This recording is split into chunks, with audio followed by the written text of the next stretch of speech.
मानव जीवन नुहई केवल वर्ष मास दिन दंड कर्मी जीवनर कर्म एकतार जीवनर मानदंड।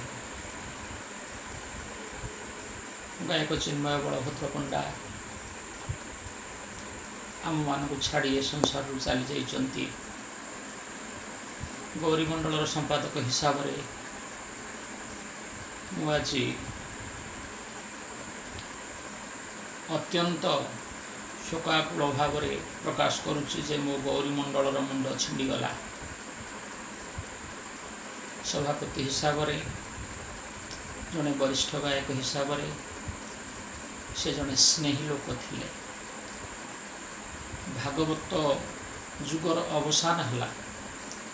पंचसखा साहित्य को दुई जन मूलाधार कर धरथिले। जड़े होउचंती अमरेश्वर दास 2 वर्ष पूर्व से विदाय नहीं संसार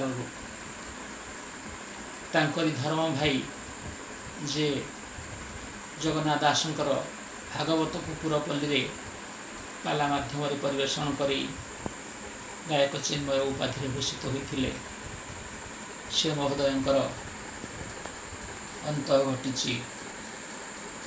समस्त तो संसार भितर जीवे हेले देश दुनिया पक्षरे केते जन लोक मानक हृदय को किणिथिबा हेतु सेमाने अंतर रे अमरत्व पाती।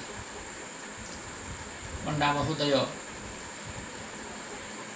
शिक्षागत योग्यता खूब न्यून हेले मध्य अनेक उच्च डिग्रीधारी शिक्षित गायन ठारू से अति ऊर्ध्वे जड़े गुरु हिसाब से केते गुड़िए योग्य छात्र को ओडिशा रे केवल प्रतिष्ठित करना समस्त पाला गायक को से स्वर्ण दृष्टि देखती। विशेषकर आम गौरीमंडल प्रत्येक गायक को से स्नेह करती श्रद्धा करती एवं अमृत निस्यंदिनी वार्ता माध्यम समस्त को पाला शिक्षा राति बादीपाला गाई सकाळु अति प्रिय भाव संबोधन कर डाकिक नहीं बाटर कहती काशी ये कथाटा एमती है ये कथाटा एमती करते भल ही था। केते थर मुझे सीधा सड़क शिष्य नहेले मुझे ये संसार भितर पाला जगत में गुरुर आसन दे पारुछि। आज से जो थांतु जो अवस्था थांतु से आत्मार सद्गति हो। भगवान सत्यनारायण तांकर आत्मार सद्गति करंतु। जड़े अनाबिल गायक हिसाब से तांकर स्नेह श्रद्धा सर्वदा अविस्मरणीय रहिबो।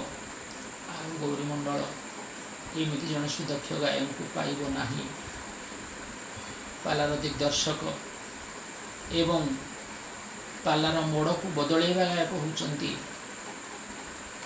बिना बहिरे पाला परिवेषण करी केवल तर्जमामूलक पालारे से जो ख्याति अर्जन करिसंती एवं गायक चिन्मय उपाधि भूषित होइचंती से अपूर्ण क्षति आउ ओडिशा रे पूर्ण हब नाही। भगवान करंतु जोठी रहंतु जेमिति रहंतु से आत्मा शांति रे रहू। एवं खाली गौरीमंडल नुह ओडिशार सबु गायक उपरे तांकर शुभाशीष वर्षण हो।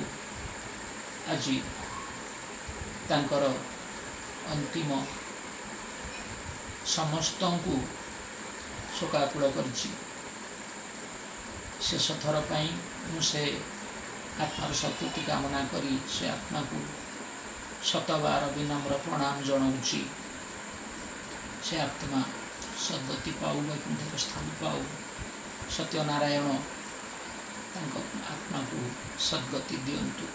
यह ही आजिर कामना।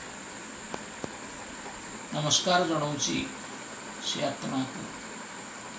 एति कही मो अधम काशी जेना गौरीमंडल संपादक विदाय नौछि।